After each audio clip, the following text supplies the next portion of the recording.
like, hey, so you want to be my wife? Like I say this sometimes. Yeah, you can believe that. Yeah. How does that make you feel when I say that? Yeah, that's the thing. Like, we don't believe in the state or the church, so how do people like us can write? Yeah, right. So I'm like designing this idea of like, okay, we're gonna do these contracts that people can enforce on the blockchain. These bit XYZs, bit healthcare, Bitmarrage, right? And you were like, what is that actually worth? Like, how do you enforce that? And so like there's two layers. One is like the deterrence layer.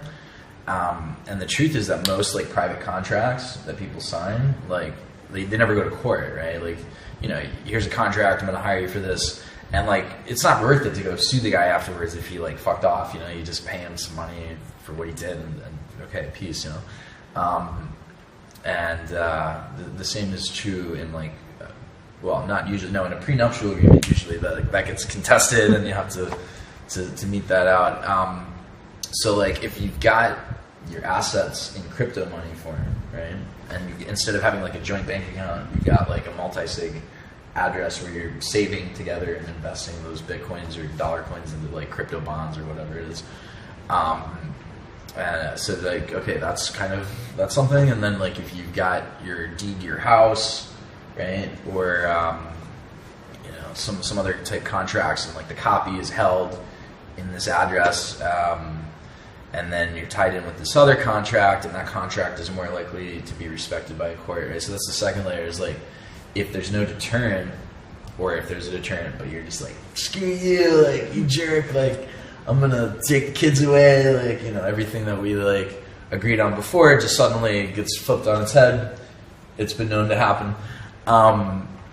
Then you go to court, and now we're in the family court system, and usually families get screwed by the family court system and children suffered. But let's say you don't care about that. Or let's say I don't care about that. Maybe I'm the one who's like, yeah, like you cheated on me or something like that, and I'm going to take the kids away from you.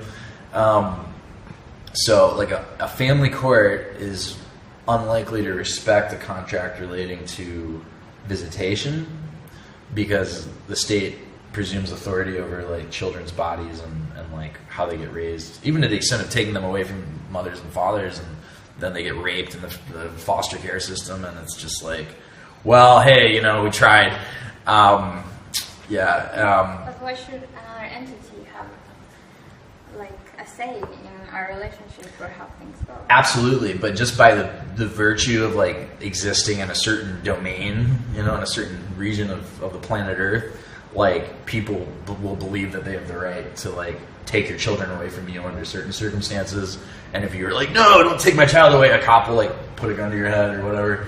And so it's like that. But a prenup, like in the United States, will be respected. And in a civil code country like Latin American countries, which is where we're likely to live, we're not like super huge fans of Gringolandia. Then it's a civil code country, so you can't even do a prenup here, right? If you do a prenup, this patriarchal Spanish concept of like, well, she's a woman, she had the children, so you've got to pay for her, like that's going to be enforced. Like you don't get to make contracts of whatever type you like in civil code countries. No, it's not even about the children, it's just about marrying someone. Because marrying someone is like buying a woman, basically. Well, it doesn't have to be like that, right?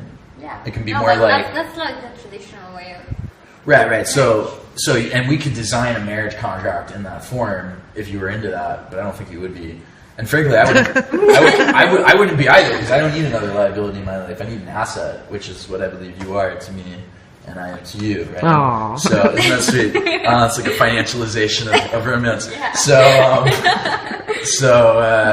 it's more about like, okay, like we're going to embark on like a joint venture of like living together. And how are we going to govern that in the worst case scenario? And what is the worst case scenario? Like if we have like a wild like threesome or something, like is that grounds for saying he cheated on me? Well, I wasn't cheating, like I was right, she was right there, so you got to define all these things. So I would say like a Bitmarrage would have like 4 or 5 different parts, right? You got responsibilities, like like don't cheat. Okay, well, what is cheating? That kind of a thing. Then you've got how the family savings would be invested? Would it be like in a joint multi-sig address? Would it be in separate addresses?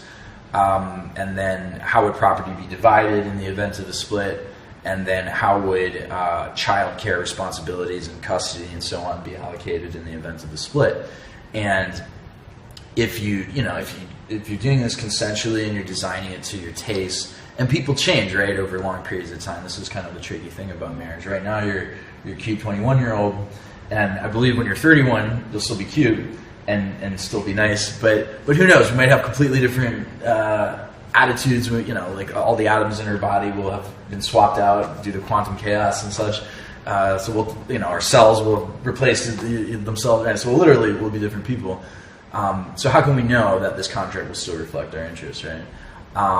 So then you can put in another sort of meta provisioning for like periodic revisions, and then whatever you agree on is the revision. That could be like your marriage renewal ceremony. Like people do that, right? It needs to have some. If you're dealing with human lives, it has to have flexibility. Yes, and that can be designed in. So you want to get Bitmarriage with me? Maybe.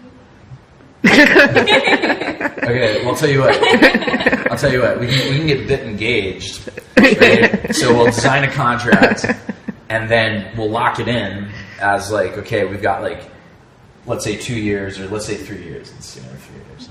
We got like a 3-year term to like enter into the contract, like for real, or it expires and it's like, well.